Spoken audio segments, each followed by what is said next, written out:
Hello dear children, welcome back to your English class. Today in this video, we are going to study the poem How to Tell Wild Animals by Carolyn Wells. Carolyn Wells was an American writer and poet who is well known for her mysteries, the children books she wrote, and of course, she is noted significantly for the humorous words she wrote. And this poem, How to Tell Wild Animals, is also a very humorous poem. And in this poem, the poet is giving you the characteristics of the wild animals. So, let us come to the poem. How to Tell Wild Animals by Carolyn Wells. If ever you should go by chance to jungles in the east, and if there should be you advance a large and tawny beast, if he roars at you as you are dying, you will know it is the Asian lion. Or if some time when roaming round, a noble wild beast greets you with black stripes on a yellow ground, just notice if he eats you. This simple rule may help you learn the Bengal tiger to discern. If strolling forth, a beast you view, whose hide with spots is peppered, as soon as he has leapt on you, you'll know it is the leopard. It will do no good to roar with pain. He'll only leap and leap again. If when you are walking round your yard, you meet a creature there who hugs you very, very hard, be sure it's a bear. If you have any doubts, I guess he'll give you just one more caress. Though to distinguish beasts of prey, a novice might nonplus, the crocodile you always may tell from the hyena thus. Hyenas come with merry smiles, but if they weep, they are crocodiles. The true chameleon is small, a lizard sort of thing. He hasn't any ears at all and not a single wing. If there is nothing on the tree, it's the chameleon you see. So that's it, students. So let us come to the explanation. I'll explain to you the poem stanza by stanza. Students, in the poem, the poet has explained the characteristics of various wild animals in a very funny way. She has used language in a way that it generates humor. The poet is introducing the reader to various kinds of wild animals like Asian lion, Bengal tiger, bear, etc., explaining each of the animals in a very humorous way. So, coming to stanza 1, if ever you should go by chance to jungles in the east, and if there should to you advance a large and tawny beast. The meaning of the word tawny is yellowish brown color. A large and tawny beast. If he roars at you as you are dying, you'll know it is the Asian lion.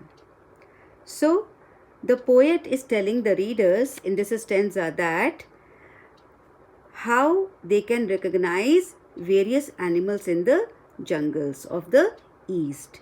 So, in the first stanza, she says that if the reader comes across an animal whose skin is yellowish brown in color, and if suppose it roars at him so strongly that he can die out of fear, then it means that he has encountered an Asian lion.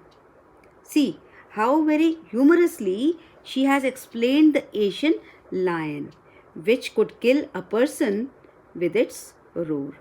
I hope you have understood. And now stanza 2. Or if some time when roaming round, a noble wild beast greets you with black stripes on a yellow ground, just notice if he eats you. This simple rule may help you learn the Bengal tiger to discern. Now look at the meanings first. The word noble means high born, and discern means to recognize. So, in this stanza, the poet explains an animal that roams in the jungle and belongs to a royal clan. Clan means group, tribe. and the color of its skin is yellowish with black stripes. So for this animal, she says that if you notice that he kills you and eats you up, then this means that you have surely seen a Bengal tiger. It's none other than a Bengal tiger, a ferocious tiger. And this time also she has used dark humor. Dark humor means a joke, just to explain how a tiger looks like and what does he do. Because once a person has been eaten up by a wild animal, there is no use in determining which wild animal it is. So see how perfectly the poet plays with the humorous words. Okay, let's now understand stanza 3. If strolling forth a beast you view, whose hide with spots is peppered, as soon as he has leapt on you, you will know it is the leopard. It will do no good to roar with pain, he'll only leap and leap again. So, know the meanings first of all. Strolling. Strolling means walking casually. The word forth means forward. Hide here is skin of an animal. And peppered means the spots. Leapt means jump. Fine. Okay. So the poet in this stanza says that if you are casually walking in a jungle, strolling means walking casually. Actually, she means to say that while walking in the jungle, you should be careful and not careless. Otherwise, you will meet an animal who has a skin with spots on it. And this animal is so fast that it will leap on you at once, which means that it will jump on you. This jumping is an indication, it is a sign that it is none other than the leopard. Leopards generally hunt during the night.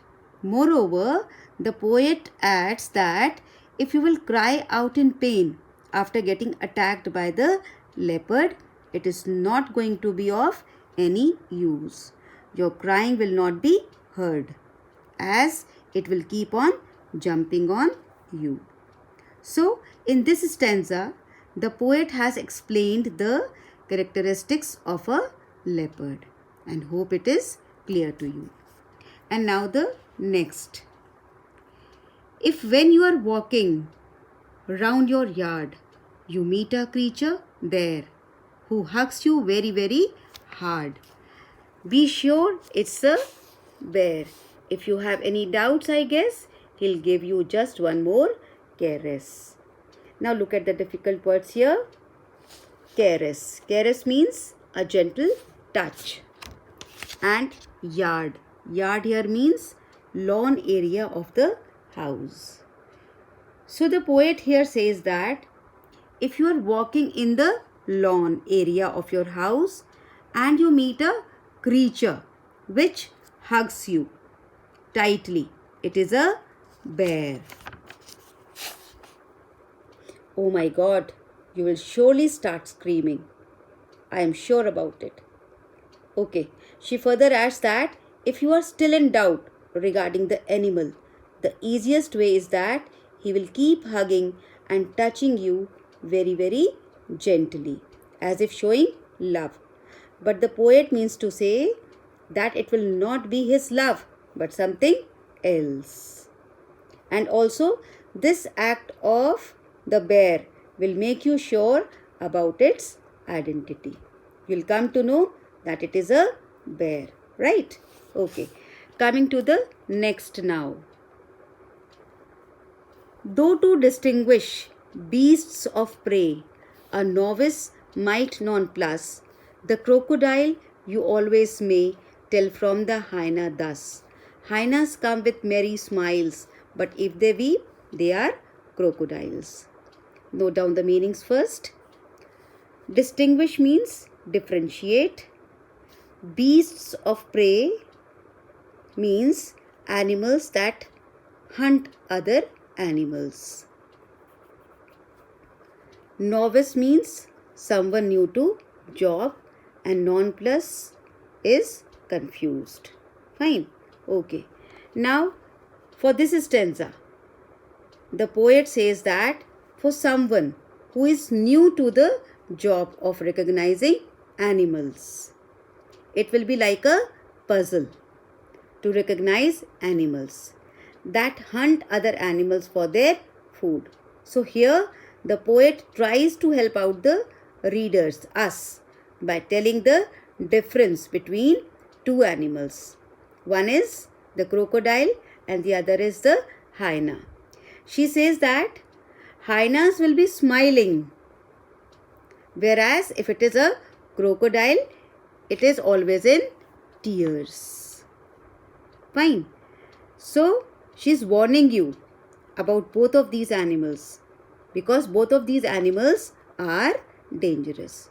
So students, beware of them. Okay. So coming to the last stanza now.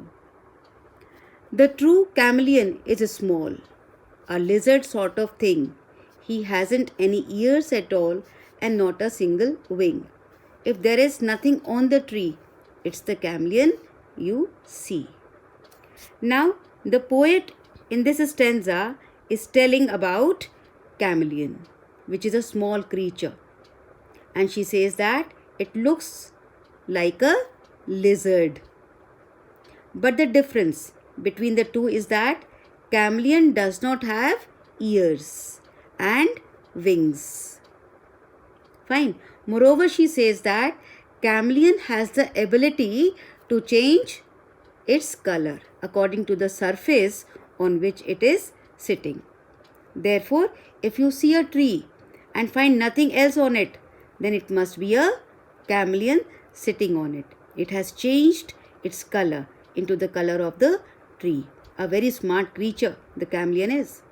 Students, chameleons change their colors depending on their moods, just like humans who change their outfits or hairstyles to suit their mood.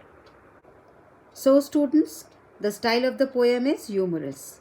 This humorous poem suggests some dangerous ways to identify wild animals. The poet gives a beautiful description of the Asian lion and the Bengal tiger. Then she points out about the leopard and the bear. She describes the hyena for its smiling face and the crocodile for its tears. Then the poet describes how the chameleon changes its color. The poet suggests that it's very risky to be in such close proximity to these wild beasts. Hope you have understood the poem. And in my next video, I'll explain to you the literary devices that have been used in the poem. So, till then, stay safe, stay happy, goodbye.